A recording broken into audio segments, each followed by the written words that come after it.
हरे कृष्ण। ओम नमो भगवते वासुदेवाय।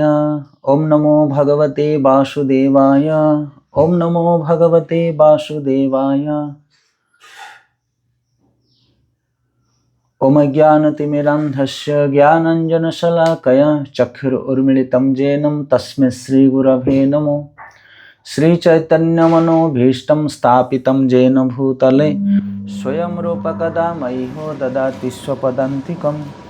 वन्देऽहं श्रीगुरु श्रीयुतपदकमलं श्रीगुरुन् वैष्णवांश्च श्रीरूपं साग्रजातं सहगण रघुनाथनित्यं सजीवं साद्वैतं सावधूतं परिजनसहितं कृष्णचैतन्यदेव श्रीराधा कृष्णपादं सहगण ललिता श्रीविशाखान्वितम्।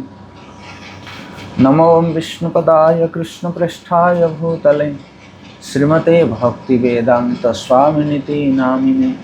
नमस्ते सारस्वती देवे गौरवाणी प्रचारिणे निर्विशेष शून्यवादी पाश्चात्य देशकारिणे।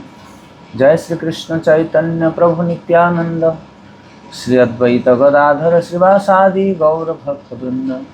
हरे कृष्ण कृष्ण कृष्ण हरे हरे, हरे राम राम राम हरे हरे। हरे कृष्ण। श्रीमद् भागवतम तृतीय स्कंद त्रयोदश अध्याय वराहदेवंकर आविर्भाव श्लोक क्रमांक 2। विदुर उवाच शैवे स्वयंभुव सम्राट प्रिय स्वयंभुवः प्रतिलभ्य प्रिया पत्नी कीचकार ततो मुनि। विदुर उवाच विदुर कहिले से वै सहजरे स्वयंभुवः स्वयंभुव मनु सम्राट सार्वभौम नृपति प्रिय पुत्र स्वयंभुवः ब्रह्मंकर प्रतिलभ्य प्राप्त होला परे प्रियां प्रिय पत्नी भार्या किम कौन चकार कले ततः तत्परे मुने हे महामुनि। अनुवाद श्रील प्रभुपाद की जाए। श्री विदुर कहिले हे मुने ब्रह्मांकर प्रिय पुत्र सम्राट स्वयंभुव मनु प्रिय पत्नी लाभ करी कौन कले। श्लोक क्रमांक 3। चरितं तस्य राजर्षेर् आदिराजस्य सत्तम ब्रूहि मे श्रद्धधानाय विश्वक्सेनाश्रयह्यसः। चरित तस्य तांकर राजर्षिंकर आदिराजस्य आदिराजांकर सत्तम हे साधु श्रेष्ठ ब्रूहि कृपा करी कहंतु मे मोते श्रद्धधानाय जे शुणिबा पई अत्यंत आग्रही तांकु विश्वक्सेन भगवान कर आश्रय जे आश्रय नहीं अछि ही निश्चित भावे अस्य से राजा। अनुवाद हे साधु श्रेष्ठ सेई आदिराज राजर्षिंकर चरित श्रद्धान्वित मो निकटरे वर्णना करंतु। से राजर्षि प्रकृत पक्षे भगवान हरिंकर आश्रित थिले। भावार्थशील प्रभुपाद की जय। श्रीमद् भागवतम भगवान और तांकर शुद्ध भक्त मानकर दिव्य कथारे परिपूर्ण। चित जगतरे बा दिव्य स्थिति रे भगवान और तांकर भक्त मानकर गुण रे किछि पार्थक्य न थाए। सेहिथि पाई भगवानकर कथा श्रवण और शुद्ध भक्त मानकर कथा शुद्ध भक्त मानकर चरित्र और कार्यकलाप संबंध रे श्रवण एका फल मिले। अर्थात उभयंकर भगवानकर और शुद्ध भक्तंकर कथा श्रवण कले व्यक्ति भक्ति जोग मार्ग रे अग्रगति लाभ करे।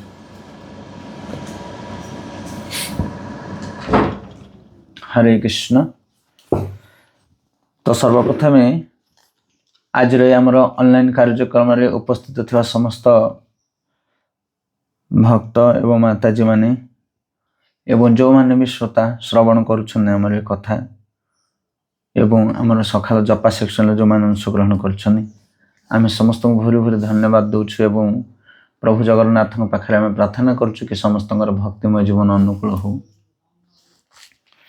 एवं विशेष भाव में आम धन्यवाद एवं कृतज्ञ अनुभव करुछु इस्कन आउटपोस्ट बातल पूज्यपाद बिंदु माधव प्रभु एवं तांको सहित सेवार संलग्न थिबा समस्त वरिष्ठ प्रभु जो माताजी मानकर बड़ सुचारू रूप से माने तांकर भक्तिमय जीवन को परिचालन करुछन्ति। अनेक भक्त माने सम्मिलित भाव में सेठी भक्ति अभ्यास करुछन्ति। आम पई गोटे उदाहरण केन्द्र स्थली होछि इस्कन बातल आउटपोस्ट। तो बेले बेले आमको किसी सेवा दि जाए वरिष्ठ वैष्णव मान द्वारा कि आमर अयोग्यता फल आम सठिक भाव में संपादन कर से दुखित सर्वदा मनुष्य मात्रे ही अनेक प्रकार तार भूल रहे भूल करियो ही निश्चित भाव में किंतु भूल कला पर आम सचेतन रहिबा दरकार। एटा हूँ मनुष्यतर गुण। तो से पूर्वर जदिव आमको थरे दी थर कही प्रभुजी कथा करने किंतु कौन कारणवश मुझे सेवा कर से दुखित मु आम अयोग्य सेवक ही प्रभुजी आमको सादर पूर्वक वरण करनी से सर्वदा कृतज्ञ प्रभुजी चरण कमल। तो आज आम जो सुंदर श्लोक पाठ करुचे श्रीमद भागवतम तृतीय स्कंद त्रयोदश अध्याय वराहदेव आविर्भाव भूमिका। ये सृष्टि लीला बर्तमान चलती सृष्टि कार्य। तो प्रसंग अति सुंदर भाव में वर्णना आसी सुत गोस्वामी सौनकादि ऋषिमुनि मान को नैमिषारण्य क्षेत्र में कहते हे सौनकादि ऋषिमुनि माने मु आपण मान को वर्तमान से कथा कहबी जहाँ मु सुखदेव गोस्वामी ठार शुणी गंगा नदी कूल परीक्षित महाराज उद्देश्य सुखदेव गोस्वामी जो पवित्र कथा कही आउ श्रवण करी मुझे कथा आपण मान कहूँ एवं सुखदेव गोस्वामी कथा को एठी सौनकादि ऋषिमुनि मान आगे सुत गोस्वामी कहते सुखदेव गोस्वामी कथा को। एवं सुखदेव गोस्वामी जितेबाला वर्णना करुले परीक्षित महाराज आगे भागवत कथा से अनेक गुड़िया प्रसंग भगवान एवं शुद्ध भक्त मान भगवान लीला सब वर्णना कर भितर अनेक प्रसंग आसूची जमीती एठी आम शुणुचे विदुरंकर कथा मैत्रेय मुनि और विदुरंकर संवाद आम पूर्वर श्रवण कर जो मैंने भागवतम पाठ कंटिन्यूअसली कर धारावाहिक भाव में। तो अकस्मात थरे विदुर मैत्रेय मुनि सहित साक्षात होचंदी एवं मैत्रेय मुनि विदुर को उपदेश प्रदान कर कारण भगवान लीला शेष समय ये मैत्रेय मुनि मध्य सेठारे उपस्थित थिले एवं किसी गहन तत्व गहन कथा गहन उपदेश से श्रवण करथिले। तेणु मैत्रेय मुनि ठारू विदुर ये भगवान वीरमय कथा श्रवण करुछंदी आ सृष्टि लीला विषय से श्रवण करुछंदी। एठी एभली भाव में वर्णना कराउछि सृष्टि की तैयारी करबा पई सृष्टि को विस्तार करबा पई भगवान ब्रह्मा को दायित्व देथिले एवं ब्रह्मा जी तांकर शक्ति बल रे भगवान कृपा बल अनेक गुड़िया सब ऋषिमुनि मान को सृष्टि करथिले। चतुष्कुमार आदि ऋषिमुनि मान को सृष्टि कले से भाविले एमान द्वारा सृष्टि को मु कौन करी वृद्धि प्राप्त करी कि शेष अनेक गुड़िए ऋषिमुनि माने समस्ते गृह त्यागी सन्यासी भाव में जीवन धारण कले जमी नारद मुनि आदि एवं तापर ब्रह्मा जी कौन कर गोटे नारी और गोटे पुरुष को सृष्टि करुछन से होचंदी स्वयंभुव मनु आउ तांकर पत्नी शतरूपा। तो एभली भाव में ये दुई जन नारी एवं पुरुष को सृष्टि करुछन एवं तांकर द्वारा संसार सृष्टि करबार विचार करुछन। तो ये विदुर पचारुछंती मैत्रेय मुनि को विदुर कहले हे मुने ब्रह्मांकर प्रिय पुत्र सम्राट स्वयंभुव मनु प्रिय पत्नी लाभ करी कौन कले तांकर पत्नी सहित तापर से आग को केभली भाव में सृष्टि की वृद्धि प्राप्त करेले ता विषय आपण हमको कहतु। तो ये विदुर आ मैत्रेय मुनि को संवाद हो किंबा सुखदेव गोस्वामी परीक्षित महाराज संबंध हो किंबा सौनकादि ऋषिमुनि मान को सुत गोस्वामी संवाद हो এই ମହାନ ମହାନ ବ୍ୟକ୍ତିମାନଙ୍କ ଭିତରେ ଯେଉଁ ଆଲୋଚନା ଚାଲିଛି, ଏଠି ଜଣେ ରାଜାଙ୍କ ବିଷୟରେ ଆଲୋଚନା କରିବା କ'ଣ ଆବଶ୍ୟକ ପଡୁଛି? ରାଜନୀତି ବିଷୟରେ ଚର୍ଚ୍ଚା କରିବା କ'ଣ ଦରକାର? କାରଣ ଏ ତ ଜଣେ ରାଜା, ଆଦି ସମ୍ରାଟ। ତ ରାଜାଙ୍କ ବିଷୟରେ ଆଲୋଚନା କରିବା କ'ଣ ଦରକାର? ରାଜନୀତି ବିଷୟରେ, ରାଜାଙ୍କ ବିଷୟରେ ଆଲୋଚନା ହେବ ମାନେ ରାଜନୀତି ବିଷୟରେ ଆଲୋଚନା ହେବ, ରାଜକାର୍ଯ୍ୟ ବିଷୟରେ ଆଲୋଚନା ହେବ। କିନ୍ତୁ ପରବର୍ତ୍ତୀ ଶ୍ଲୋକରେ, 3 ନମ୍ବର ଶ୍ଲୋକରେ ଏଠି କ୍ଲିୟର କରାଉଛନ୍ତି ବିଦୁର, କହୁଛନ୍ତି ହେ ସାଧୁ ଶ୍ରେଷ୍ଠ, ସେଇ ଆଦିରାଜ ରାଜର୍ଷିଙ୍କର ଚରିତ୍ର ସଦାନିତ ମୋ ନିକଟରେ ବର୍ଣ୍ଣନା କରନ୍ତୁ। ତ ସେ କେବଳ ଜଣେ ସାଧାରଣ ରାଜା ନଥିଲେ, ସେ କ'ଣ ଥିଲେ ନା ସ୍ୱୟଂଭୁବ ମନୁ, ଯେ ମାନବ ଜାତିର ମୂଳ, ମାନବ ଜାତିଙ୍କର ପିତା ମନୁ ମହାରାଜ ବୋଲି କୁହାଯାଏ। ମନୁ ମହାରାଜଙ୍କ ନାମରେ ମାନବ ଜାତି ସୃଷ୍ଟି ହେଲା କହିଲେ ଚଳେ। ତ ସେ କେବଳ ସାଧାରଣ ରାଜା ନଥିଲେ, ସେ କ'ଣ ଥିଲେ ନା ରାଜର୍ଷି ଥିଲେ, ରାଜ ଋଷି। ସେଥିପାଇଁ ତାଙ୍କର ଚରିତ୍ର ମୋ ବିଷୟରେ ବର୍ଣ୍ଣନା କରନ୍ତୁ। ରାଜର୍ଷିଙ୍କର ଚରିତ୍ର, ସେ ରାଜର୍ଷି ପ୍ରକୃତ ପକ୍ଷେ ଭଗବାନ ଶ୍ରୀହରିଙ୍କର ଆଶ୍ରିତ ଥିଲେ। ଗତକାଲି ଆମେ ଗୋଟେ ପ୍ରୋଗ୍ରାମକୁ ଯାଇଥିଲୁ, ଗୋଟେ ଝିଅର ଜନ୍ମଦିନ ଥିଲା। ସେଠି ପ୍ରଥମ ଥର ପାଇଁ କୌଣସି ପ୍ରକାର ସତ୍ସଙ୍ଗ କାର୍ଯ୍ୟକ୍ରମ ହୁଏନି, ବହୁତ ଗୋଟେ ଗାଁ ଭିତର ଜାଗା। ତ ସେଠି ଆମେ ଏ ବିଷୟରେ ଭାଗବତ ଗୀତାର କିଛି ଉପଦେଶ ଆଲୋଚନା କରୁଥିଲେ କି ମନୁଷ୍ୟ ଜୀବନକୁ ଯେଉଁ 4 ଭାଗରେ ବିଭକ୍ତ କରାଯାଇଅଛି, ବ୍ରାହ୍ମଣ, କ୍ଷତ୍ରିୟ, ବୈଶ୍ୟ, ଶୂଦ୍ର, ବ୍ରହ୍ମଚାରୀ, ଗୃହସ୍ଥ, ବାନପ୍ରସ୍ଥ, ସନ୍ନ୍ୟାସ। ତ ଏଥିରେ ବହୁତ ଜିମେଦାରୀ ହେଉଛି ଗୃହସ୍ଥ ଲୋକମାନଙ୍କର ବହୁତ ଦାୟିତ୍ୱ ରହିଛି। ସେଥିପାଇଁ ଆମେ ସଠିକ ଭାବରେ ଆମର ଗୃହସ୍ଥ କାର୍ଯ୍ୟକୁ ସମ୍ପାଦନ କରିବା ଦରକାର। ଏବଂ ସେଭଳି ଭାବରେ କ୍ଷତ୍ରିୟ, ବୈଶ୍ୟ, ଶୂଦ୍ର କାହାକୁ କିଏ କମ୍ ନୁହନ୍ତି। ଯେମିତି ଗୋଟେ ଶରୀର ଭିତରେ ମସ୍ତକ ନ ରହିଲେ ତୁମେ କ'ଣ କରିପାରିବ? ଯଦି ପାଦ ନ ରହିବ ତାହେଲେ ତୁମେ କ'ଣ କରିପାରିବ? କାହାକୁ କିଏ କମ୍ ନାହିଁ। ସବୁ ଅଙ୍ଗ ପ୍ରତ୍ୟଙ୍ଗ ଦ୍ୱାରା ବହୁତ ଜଡ଼ିତ। ତ ଏଇଠି ଜଣେ ରାଜା ଆଉ ଜଣେ ଋଷି, ରାଜର୍ଷି ବୋଲି କୁହାଯାଉଛି। ତ ଜଣେ ରାଜାଙ୍କର ଭୂମିକା ବହୁତ ଅଧିକ ସମାଜରେ, ଯେଉଁମାନେ ଲିଡର, ଅଧିକାରୀ ପ୍ରାପ୍ତ ବ୍ୟକ୍ତି। ତ ଏଠି ରାଜର୍ଷି ରାମଚନ୍ଦ୍ର ମହାପ୍ରଭୁଙ୍କର ଗୁଣ ଯେତେବେଳେ ଗାୟନ କରାଯାଉଛି ଶ୍ରୀମଦ ଭାଗବତମରେ, ସେତେବେଳେ ମଧ୍ୟ ରାଜର୍ଷି ବୋଲି ରାମଚନ୍ଦ୍ରଙ୍କୁ କୁହାଯାଉଛି। ଏକ ପତ୍ନୀ ବ୍ରତ ଧର ରାଜର୍ଷି ଚରିତ ସୂଚି, ଗୋଟିଏ ପତ୍ନୀ ଧାରଣ କରିବାର ବ୍ରତକୁ ସେ ଧାରଣ କରିଥିଲେ ରାମଚନ୍ଦ୍ର ମହାପ୍ରଭୁ। ଏକ ପତ୍ନୀ ବ୍ରତ ଧର, ରାଜର୍ଷି, ରାଜା ଆଉ ଋଷି, ଏ ଦୁଇଟାକୁ ଗୁଣ ଗୋଟେ ଜାଗାରେ ମିଳିବା ବହୁତ ରେୟାର, ବହୁତ କଷ୍ଟ। ରାଜର୍ଷି ଜଣେ ରାଜା ଯେ ସବୁବେଳେ ବିଳାସ ବ୍ୟସନ ମଧ୍ୟରେ ଜୀବନ ନିର୍ବାହ କରେ, ଚତୁଃପାର୍ଶ୍ୱରେ ଭୋଗ୍ୟ ବସ୍ତୁ ଭରପୁର ହେଇକି ଯାହାର ଥାଏ, କିନ୍ତୁ ସେମ୍ ଟାଇମ୍ ଋଷି ଭଳି ଗୁଣ ରହିବା ଦରକାର। ଆଉ କିଭଳି ଜଣଙ୍କ ପାଖରେ ଋଷି ଭଳି ଗୁଣ ରହିପାରିବ ରାଜା ହେଇକି ମଧ୍ୟ? ଇଏ ହେଉଛି ବ୍ୟାଲେନ୍ସ ଲାଇଫ। ଏଇଟା ହେଉଛି ଜୀବନର ସବୁଠୁ ବଡ଼ ଶିକ୍ଷା, କି ଆମେ ଯେକୌଣସି ସ୍ତରରେ, ଯେକୌଣସି ସ୍ଥିତିରେ ଥିଲେ ମଧ୍ୟ ଆମ ଜୀବନର ଯେଉଁ ଅନ୍ତିମ ଲକ୍ଷ୍ୟ, ସେଟାକୁ ଆମେ କେବେ ଭୁଲିବା କଥା ନୁହଁ। ଯଦି ଅନ୍ତିମ ଲକ୍ଷ୍ୟ ବିଷୟରେ ଆମେ ସଚେତନ ରହିବା ସର୍ବଦା, ତାହେଲେ ଆପଣ ବ୍ରହ୍ମଚାରୀ ହୁଅନ୍ତୁ, ଗୃହସ୍ଥ ହୁଅନ୍ତୁ, ବାନପ୍ରସ୍ଥ ହୁଅନ୍ତୁ, ସନ୍ନ୍ୟାସ ହୁଅନ୍ତୁ, ସବୁ ସମୟରେ ଆପଣଙ୍କର ଯେଉଁ ସ୍ଥିତି, ଆପଣଙ୍କର ଯେଉଁ ସଦାଚାର ଭଗବତ କେନ୍ଦ୍ରିକ ରହିବ। ଯୋଉଟା ଶେଷରେ କହୁଛନ୍ତି କି ହେ ସେ ରାଜର୍ଷି ପ୍ରକୃତ ପକ୍ଷେ ଭଗବାନଙ୍କ ଶ୍ରୀହରିଙ୍କର ଆଶ୍ରିତ ଥିଲେ। ଭଗବାନ ଶ୍ରୀହରିଙ୍କର ଆଶ୍ରିତ ହୋଇ ଜୀବନ ନିର୍ବାହ କରୁଥିଲେ। ଋଷିମାନଙ୍କର କାମ ହେଲା ସେୟା। ସେଥିପାଇଁ ଜଣେ ବ୍ରହ୍ମଚାରୀ ଜୀବନରେ ମଧ୍ୟ, ଜଣେ ଗୃହସ୍ଥ ଜୀବନରେ ମଧ୍ୟ, ବାନପ୍ରସ୍ଥ ଜୀବନରେ ମଧ୍ୟ, ସନ୍ନ୍ୟାସୀ ଜୀବନରେ ମଧ୍ୟ ଭଗବାନଙ୍କ ଉପରେ ସର୍ବଦା ଆଶ୍ରିତ ହୋଇ କାଳତିପାତ କରିବା ଦରକାର। ସେଟା ହେଉଛି ରାଇଟ୍ ପୋଜିସନ୍ ଆମର, ସେଟା ହେଉଛି ପରମ ଧର୍ମ। ସର୍ବଧର୍ମାନ ପରିତ୍ୟଜ୍ୟ ମାମେକ ଶରଣ ବ୍ରଜ। କେତେବେଳେ ଶରଣ ଯିବ? ପ୍ରତି ପରିସ୍ଥିତିରେ ତୁମେ ଯେକୌଣସି ପୋଜିସନରେ ଥାଅ, ଭଗବତ ଶରଣରେ ଆମେ ନିଜର କାର୍ଯ୍ୟକୁ ସମ୍ପାଦନ କରିବା ଦରକାର। ସେଥିପାଇଁ ଜଣେ ରାଜା ହେଲେ ମଧ୍ୟ ସେ ଋଷି ଭଳି ଜୀବନ ନିର୍ବାହ କରୁଥିଲେ।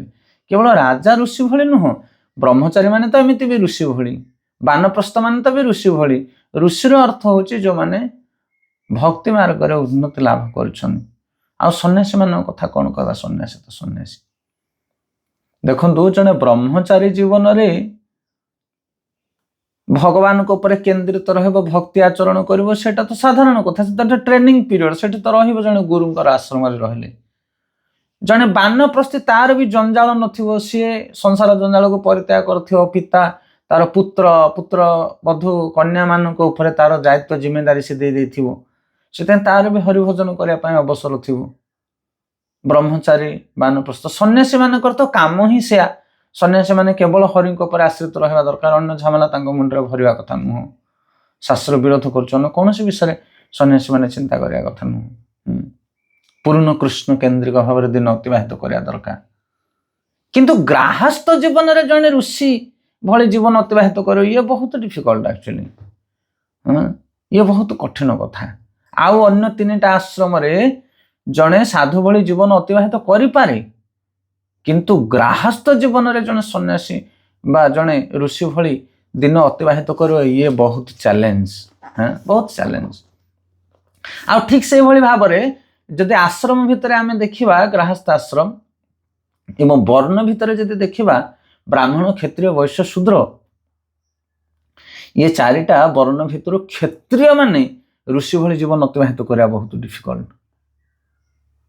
ବ୍ରାହ୍ମଣ ଯେଉଁମାନେ ବୁଦ୍ଧିଜୀବୀ, ସେମାନେ ଅଲରେଡି ଶାସ୍ତ୍ର ଅଧ୍ୟୟନ କରୁଛନ୍ତି, ତାଙ୍କର ଜୀବନ ସେଭଳି ଭାବରେ ଗତି କରେ। କୃଷି, ବାଣିଜ୍ୟ, ଗୋରକ୍ଷା ହେଉଛି ବୈଶ୍ୟମାନଙ୍କର ଧର୍ମ, ସେମାନେ ମଧ୍ୟ ପୂଜା ପାଠ ଭକ୍ତି ମାର୍ଗରେ ଯାଇପାରିବେ। ଶୂଦ୍ର, ସେମାନେ ତ ଅଲରେଡି ସେବକ, ଖାଲି ସଂସାର ସେବକକୁ ବୋଲି ନ ଭାବିକି କୃଷ୍ଣ ସେବକ ବୋଲି ଭାବିଲେ ତାଙ୍କର କାମ ସରିଲା। କିନ୍ତୁ ଜଣେ କ୍ଷତ୍ରିୟ ଋଷି ଭଳି ଏ ଜୀବନ ଅତିବାହିତ କରିବା, ଏଇଟା ତା ପାଇଁ ବହୁତ ଡିଫିକଲ୍ଟ। ସେଥିପାଇଁ ବର୍ଣ୍ଣ ଆଉ ଆଶ୍ରମ ଭିତରୁ ଗୃହସ୍ଥାଶ୍ରମ ଆଉ ବର୍ଣ୍ଣ ଭିତରୁ ଯୋଉ କ୍ଷତ୍ରିୟ ବର୍ଣ୍ଣ, ଏମାନେ ଭକ୍ତି ଆଚରଣ କରିବା ବହୁତ ଡିଫିକଲ୍ଟ, ବହୁତ କଷ୍ଟ। ସେଥିପାଇଁ ଏଠି କୁହାଗଲା ରାଜା ଆଉ ଋଷି, ବହୁତ ଡିଫିକଲ୍ଟ ୱାର୍ଡ ଇଏ। ରାଜର୍ଷି ଭଳି ଥିଲେ କିଏ? ନାଇଁ, ଯୋଉ ମନୁ ମହାରାଜ। ସେଇଥିପାଇଁ ସେଇଭଳିଆ ଚରିତ୍ର ଆମେ ଶ୍ରବଣ କରିବା ଦରକାର।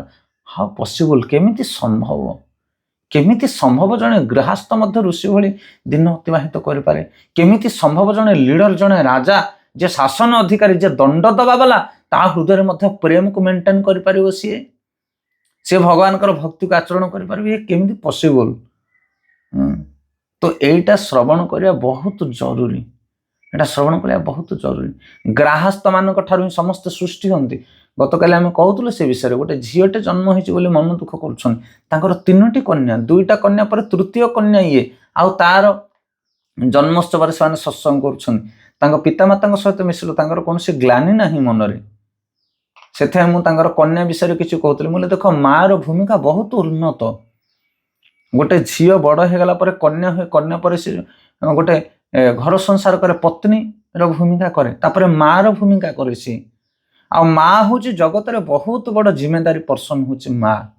କାରଣ ତା କୋଳରୁ ରାଜା, ମହାରାଜା, ସାଧୁ, ସନ୍ଥ, ଯୋଗୀ, ଋଷି, ଚିତ୍ରକର, କଳାକାର, ବୈଜ୍ଞାନିକ ସବୁକିଛି ତା କୋଳରୁ ସୃଷ୍ଟି ହୁଅନ୍ତି। ମାର ଭୂମିକା ବହୁତ ଅଧିକ। ଗୋଟେ ପରିବାର ଭିତରେ ବାପା ଚାଲିଗଲେ ମଧ୍ୟ ମା ସେ ଘରଟାକୁ ଚଳେଇ ଦିଏ, କିନ୍ତୁ ଯୋଉ ଘରେ ମା ଚାଲିଯିବ ସେ ଘର ଚଳେଇବାଟା ବହୁତ କଷ୍ଟ। ଗୃହସ୍ଥ ମାନେ ଅନୁଭବ କରିପାରିବେ। ଯୋଉ ଓଡ଼ିଆରେ ଗୋଟେ କଥା ନାହିଁ, ମା ନାହିଁ ଯାହାର ସାହା ନାହିଁ ତାହାର। ତ ସେଥିପାଇଁ ନାରୀର ଭୂମିକା ବହୁତ ଅଧିକ ଏ ଜଗତରେ। ଆଉ ସେଇଥିପାଇଁ ଆମକୁ ଗୋଟେ ସୁନ୍ଦର ଚରିତ୍ରବାନ ନାରୀ ତିଆରି କରିବା ହଉଛି ବାପା ମାଙ୍କର ଜିମେଦାରୀ। ତେଣୁ ଆମେ ପୁଅଙ୍କର ମତିଗତି ଉପରେ ଯେତିକି ଦୃଷ୍ଟି ଦଉ, ଗୋଟେ କନ୍ୟା ଯଦି ଆମ ଘରେ ଜନ୍ମ ହୁଏ ତାହେଲେ ତା ପ୍ରତି ଆମେ ସର୍ବଦା ସଚେତନ ରହିବା ଦରକାର। ତାକୁ ସଠିକ ଭାବରେ ତାର ଲାଳନ ପାଳନ କରିବା ଦରକାର। ତାର ବୁଦ୍ଧି ବୃତ୍ତିକୁ ଆମେ ସଠିକ ଭାବରେ ବୃଦ୍ଧି କରିବା ଦରକାର। କାହିଁକି? କାରଣ ତାର ସମାଜରେ ଗୋଟେ ଅନନ୍ୟ ଭୂମିକା ରହିଛି। ତ ସେଥିପାଇଁ ଗ୍ରାହସ୍ଥର ଦାୟିତ୍ୱ, ଜଣେ ଗୃହସ୍ଥର ଦାୟିତ୍ୱ ହଉଛି କି ତା କୋଳରୁ ଜନ୍ମ ନେଉଥିବା ସବୁ ପୁତ୍ର ସନ୍ତାନ ମାନଙ୍କୁ ସେ ସଠିକ ଶିକ୍ଷା ଗ୍ରହଣ କରି, ଶିକ୍ଷା ପ୍ରଦାନ କରି ତାଙ୍କୁ ସଠିକ ଭାବରେ କ'ଣ କରିବ? ଟ୍ରେନିଂ ଦେଇକି ଜଗତକୁ ଛାଡ଼ିବ। ଗୋଟେ ଗ୍ରାହସ୍ଥ ଜୀବନରୁ ବ୍ରହ୍ମଚାରୀ ମାନେ ପାଳିତ ହୁଅନ୍ତି, ଗ୍ରାହସ୍ଥ ଜୀବନରୁ ବାନପ୍ରସ୍ଥ ସନ୍ନ୍ୟାସୀ ମାନେ ପାଳିତ ହୁଅନ୍ତି। ଏବଂ ଜଣେ କ୍ଷତ୍ରିୟ ଉପରେ ଋଷିମୁନି ମାନଙ୍କର ଆଶ୍ରୟ ଥାଏ, ଜଣେ କ୍ଷତ୍ରିୟ ଉପରେ ବୈଶ୍ୟ ଏବଂ ଶୂଦ୍ର ମାନଙ୍କର ମଧ୍ୟ ଆଶ୍ରୟ ଥାଏ। କାରଣ ସେମାନେ ହେଉଛନ୍ତି ଶାସନକର୍ତ୍ତା, ସମସ୍ତେ ତାଙ୍କୁ ଚାହିଁଥିବେ। ऋषि मुनि माने मध्य राज्य को प्रवेश कले से राजा को चाहिए अरे ए राज्यर राजा धार्मिक तो ताहले आम ऋषि मुनि मान को सम्मान मिलिबो एठी कथा कीर्तन करिया पय अवसर मिलिबो। आउ जो राज्य रे राजा सठिक थिबे सेठी कृषि माने वश्य मानक पय मध्य सुविधा सुजोग थिबो। कृषि संपद को वृद्धि करिया पय राजांकर सहयोग थिबो। आउ शूद्र साधारण सेवक मानक मध्य सुंदर तांको जो पारिश्रमिक तांकर जो जहाँ किसी प्राप्य सेटा तांको प्राप्त हो पारे से राजार दायित्व बहुत गंभीर। जेमिति राजा सेमिति ग्राहस्थ ये दुईटा को जो वर्ण आश्रम भितर बाहर करा जायछि ये याकू अवहेला बोली छाड़ी दिया जाए किंतु जिम्मेदारी बहुत आंकर। नारद मुनि ग्राहस्थ मान को छाड़ी अन्य समस्त विषय कही चलले एवं शेष ग्राहस्थ विषय कहले। तो ये दुईटा जिनस जना पड़े। गोटे जिनस परिलक्षित हुए जितेबाला आम सब जिनस देला पर लास्ट गोटे जिनस जो सेटा स्पेशल थाए जमी जगन्नाथ महाप्रभु शेष पोड़ पिठा लगे पोड़ पिठा स्पेशल। आउ गोटे जिनस भी आम अनुभव करें जिते बेस्ट जिनस सब आगे दि जाए अट्राक्शन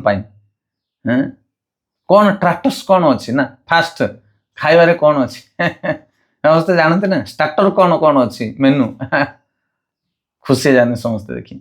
तो से दुईटा एक जिम्मेदारी ग्राहस्थ को पछक बेले बेले छाड़ी दियंती बा गृहस्थ जीवन टाक आउ राजा जो मैंने से भी पछक छाड़ी दियंती। राजा मध्य विलस व्यसन रहती से भोगी किंतु ना समाज रे तांकर जिम्मेदारी बहुत अधिक रही। तेणु ये शिल प्रभुपाद पर्पट लिखुं कि जदि जड़े राजा कृष्णकर आश्रित रहे ऋषि भली जीवन अतिबाहित करे ताहले से गोटे सन्यासी ठार श्रेष्ठ पद प्राप्त हो पारे। तांकर कथा श्रवण करिया दरकार जी भी कृष्ण चरण में शरण जाइछि किबा जति सती किबा नीच जाति जेहि हरि नाही भजे भवे जनमिया भ्रमिया भ्रमिया रौरव नर कि मजे।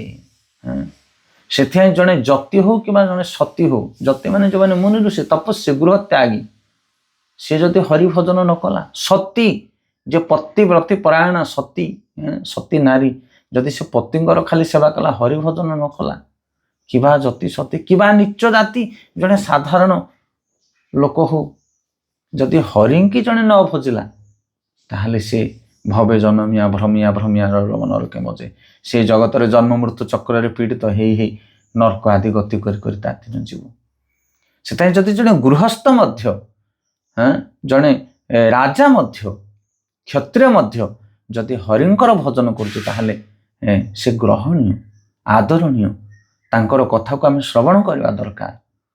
तो से महान विदुर जी मैत्र मुनि को पचारुछंदी कि दयाकरी से मनु महाराज विषय मत कह जे आदि राजा ऋषि भगवत आश्रित तांको विषय श्रवण करने मु चाहे आउ विषय जदि आम श्रवण करवा से भली महान व्यक्ति माने जतले कृष्णकर शरण नियंती तांकर कथा शुणिले आमे माने स्वतस्व भाव में निश्चित हरि कृष्ण शरण नबा। हो एते परिस्थिति जटिल परिस्थिति मध्य जड़े कृष्ण भजन करुची जड़े ग्राहस्थ होकर एत सुंदर कृष्ण भजन करुची ताहले आमे ब्रह्मचारी सन्यासी माने केते गंभीर भाव में न करिया दरकार। जड़े राजा ही विलास व्यसन भितर रही जड़े जदि एत कृष्ण भजन करुची ताहले आमे आमे ब्रह्मचारी साधु सन्थ महात्मा माने ही हरिभजन केते न करवा दरकार। तेणु चैतन्य महाप्रभु प्रमाण करके देखते पुरी रे जिते प्रताप रुद्र देव थे पाखु से जाती राजा पाखु कि से प्रताप रुद्र देव जो झाड़ू मारुंट जगन्नाथ आगे से कृपा दृष्टि देखुं महाप्रभु कहले आ देख कि सुंदर राजा सेवा एत बड़ राजा ही अभिमान नहीं झाड़ू मारुंट जगन्नाथ तो से हूँ ऋषिर गुण राजर्षि एमती पूर्व आम महान महान राजा विषय श्रवण करे महाराज अम्बरीश महाराज युधिष्ठिर एमती अनेक अनेक राजा महापुरुष माने थिले जो माने राजा भली थाई मध्य ऋषि भली जीवन अतिबाहित करथिले। आ तांकर चरित्र को जदि आम श्रवण करवा ताहले हमर भक्तिर मध्य प्रगति हबो। आम जीवन में आम भक्ति को केबे परित्याग करवा नहीं। तो शिल प्रभुपाद लिखुचंदी भागवतम आदि महापुराण मान करे से महान महान राजर्षि मानकर चरित्र वर्णना कराई जो माने भगवान को चरण में आश्रित रही निजर जीवन को संपादन कर परिचालना कर से कथा ही भगवान लीला परिदृश्यमान हुए। ଆଉ ଭଗବାନଙ୍କର କଥା ଶ୍ରବଣ କଲେ ଯେତିକି ଫଳ ମିଳେ, ଯେତିକି ଲାଭ ମିଳେ, ଯେତିକି ହୃଦୟ ଶୁଦ୍ଧିକରଣ ହୁଏ, ଯେତିକି ଭକ୍ତିରେ ଆମେ ପ୍ରଗତି କରୁ, ଭକ୍ତମାନଙ୍କର କଥା ଶୁଣିଲେ ତଦ୍ରୂପ ଏବଂ ତାହାଠାରୁ ଅଧିକ ଆମ ଜୀବନରେ ଆମେ ଭକ୍ତିରେ ଆଗକୁ ବଢ଼ିପାରିବା। ଏ ଅଳ୍ପ କିଛି ଦିନ ତଳେ ଭଗବାନ ପଣ୍ଡିତ ପ୍ରଭୁ ଆମର କ୍ଲାସ୍ ନେଉଥିଲେ, କହୁଥିଲେ ସେ କହିଲେ ଭଗବାନଙ୍କର କୃପା ଠାରୁ ଭକ୍ତମାନଙ୍କର କୃପା ଆହୁରି ଅଧିକ, ଆହୁରି ଉନ୍ନତ। କେମିତି ନା ଦେଖନ୍ତୁ, ଭଗବାନ ସେ ସବୁବେଳେ ଯୋଗ୍ୟତା ଖୋଜିବେ, ଉପଯୁକ୍ତ ଯୋଗ୍ୟ ବ୍ୟକ୍ତିକୁ ସେ କୃପାଟା ଦେବେ। ପରିତ୍ରାଣାୟ ସାଧୁନା ବିନାଶାୟ ଚ ଦୁଷ୍କୃତମ୍, ସାଧୁମାନଙ୍କୁ ପରିତ୍ରାଣ କରିବେ ଆଉ ଦୁଷ୍ଟମାନଙ୍କୁ ବିନାଶ କରିବେ, ଏଇଟା ହେଲା ତାଙ୍କର ନିୟମ।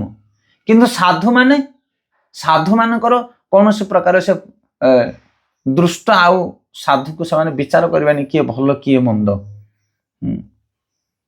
ଧୀର ଅଧୀର ପ୍ରିୟ କରୁ, ଷଡ଼ ଗୋସ୍ୱାମୀ ଷ୍ଟକମରେ କହୁଛନ୍ତି ଯେ ବୈଷ୍ଣବ ସେ ଧୀର ମାନେ ଭଦ୍ର, ଅଧୀର ମାନେ ଅଭଦ୍ର, ସବୁ ଲୋକମାନଙ୍କୁ ସେ ପ୍ରିୟ, ସମସ୍ତଙ୍କୁ ସେ କୃପା କରନ୍ତି।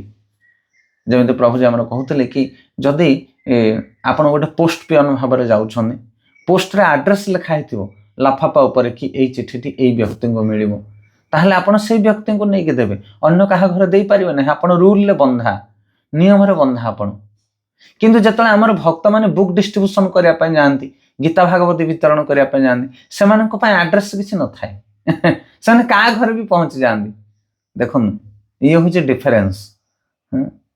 ସେଥିପାଇଁ ସରକାରୀ ସ୍ୱୀକୃତି ପ୍ରାପ୍ତ ବ୍ୟକ୍ତିମାନେ ଯେଉଁମାନେ ପୋଷ୍ଟ ମ୍ୟାନ୍ ମାନେ, ସେମାନେ ଉପଯୁକ୍ତ ସ୍ଥାନକୁ ଯାଆନ୍ତି। ତ ଭଗବାନଙ୍କର ନିର୍ଦ୍ଦେଶ ହେଉଛି ସେଟା, ଭଗବାନଙ୍କର ଇଚ୍ଛା ହେଉଛି ସେଟା, ଭଗବତ କୃପା ହେଉଛି ସେୟା, ଯୋଗ୍ୟ ବ୍ୟକ୍ତିକୁ କୃପା ମିଳେ। କିନ୍ତୁ ସାଧୁମାନେ ଯେତେବେଳେ ଯାଆନ୍ତି ସେତେବେଳେ ଯୋଗ୍ୟ ଅଯୋଗ୍ୟ କିଛି ବିଚାର କରନ୍ତି ନାହିଁ।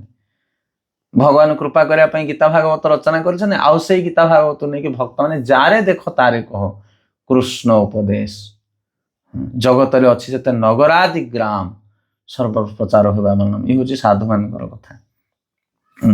ତେଣୁ ଯେଉଁମାନେ ଶୁଦ୍ଧ ଭକ୍ତ, ଭଗବାନଙ୍କ ଚରଣରେ ଆଶ୍ରିତ, ସେମାନଙ୍କର କଥା ଯଦି ଆମେ ଶ୍ରବଣ କରିବା, ତାହେଲେ ଆମେ ଭକ୍ତି ଯୋଗ ମାର୍ଗରେ ଆହୁରି ଅଧିକ ଅଗ୍ରଗତି କରିବା। ଆମର ଭକ୍ତିରେ ନିଷ୍ଠତା ଆସିବ, ଦୃଢ଼ତା ଆସିବ। ଯଦି ଏଭଳି ବ୍ୟକ୍ତିମାନେ ହରିଭଜନ କରିପାରୁଛନ୍ତି, ତାହେଲେ ଆମେ କାହିଁକି ନ କରିପାରିବା? ସେଇଥିପାଇଁ ଏଠି ବିଦୁର ମୈତ୍ରେୟ ମୁନିକୁ ପଚାରୁଛନ୍ତି କି ସ୍ୱୟଂଭୁବ ମନୁଙ୍କ ବିଷୟରେ କୁହନ୍ତୁ, ସେ କିଭଳି ଭାବରେ ପରବର୍ତ୍ତୀ ସମୟରେ ତାଙ୍କର ପତ୍ନୀଙ୍କ ସହିତ ଗ୍ରାହସ୍ଥ ଧର୍ମରେ ରହି ମଧ୍ୟ କିଭଳି ଭାବରେ ସେ ରାଜ୍ୟକୁ ଶାସନ କରିଥିଲେ ଆଉ ଉଦାହରଣ ପ୍ରସ୍ତୁତ କରିଥିଲେ। ଏଇ ଜଗତରେ ମହାନ ଭକ୍ତ ଭାବରେ ପରିଚିତ ହେଇଥିଲେ, ନିଜ ଜୀବନରେ ଭକ୍ତିକୁ ଗମ୍ଭୀରତା ପୂର୍ବକ ବରଣ କରିଥିଲେ। ସେ କଥା ଆମକୁ କୁହନ୍ତୁ, ଆମେ ଶ୍ରବଣ କରିବା ପାଇଁ ଇଚ୍ଛା କରୁ। ତ ଆଜିର ଏଇ ଶ୍ଲୋକରୁ ଆମେ ବୈଷ୍ଣବ ଶିକ୍ଷା ଭାବରେ ଏଇ କଥା ଗ୍ରହଣ କରିପାରିଲେ କି ଆମେ କେବେ କହିବାନି କିଏ ଜଣେ ସନ୍ନ୍ୟାସୀ, କିଏ ଜଣେ ବ୍ରହ୍ମଚାରୀ, କିଏ ଜଣେ ବାନପ୍ରସ୍ଥୀ, ଏଇ ବର୍ଣ୍ଣାଶ୍ରମ ଦୃଷ୍ଟିରୁ ଆମେ ତୁଳନା କରିବା କଥା ନୁହଁ। ଭକ୍ତିର ଯେଉଁ ପ୍ରବଳତାକୁ ଆମେ ଦେଖିବା ଦରକାର। କୃଷ୍ଣ ଶରଣକେ କେତେ ଗମ୍ଭୀର ଭାବରେ ଗ୍ରହଣ କରିଛି, ସେଇ ଜିନିଷକୁ ଆମେ ସବୁବେଳେ ବରଣ କରିବା ଦରକାର। ଆଉ ସେଭଳି ବ୍ୟକ୍ତିମାନଙ୍କର ସଙ୍ଗ ଯଦି ଆମେ କରିବା, ସେଭଳି ମହତ୍ୱପୂର୍ଣ୍ଣ କଥାକୁ ଯଦି ଆମେ ଶ୍ରବଣ କରିବା, ତାହେଲେ ଆମ ଜୀବନରେ ଆମେ ଭକ୍ତି ବୃଦ୍ଧି କରିପାରିବା। ବହୁତ ବହୁତ ଧନ୍ୟବାଦ ସମସ୍ତଙ୍କୁ ଯେଉଁମାନେ ଆଜିର କ୍ଲାସ୍ରେ ଯୋଡ଼ିଛନ୍ତି। ଜଗତଗୁରୁ ଶ୍ରୀଲ ପ୍ରଭୁପାଦ କି ଜୟ, ସମବେତ ଭକ୍ତବୃନ୍ଦ କି ଜୟ, ଗୌର ପ୍ରେମାନନ୍ଦ ହରି ହରି।